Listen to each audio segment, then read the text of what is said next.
The most interesting fact about America is the Statue of Liberty was a gift.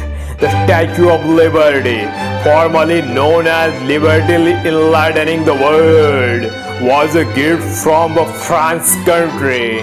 This gift was sent to celebrate 100 years of Franco-American friendship.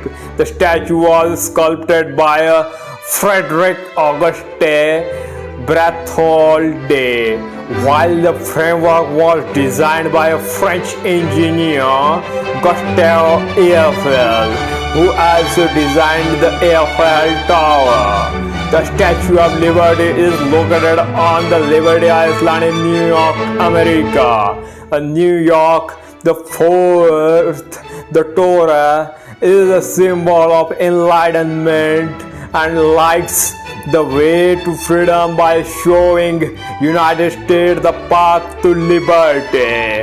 So friends, do subscribe britfacts channel and hit the bell icon for more upcoming and interesting videos.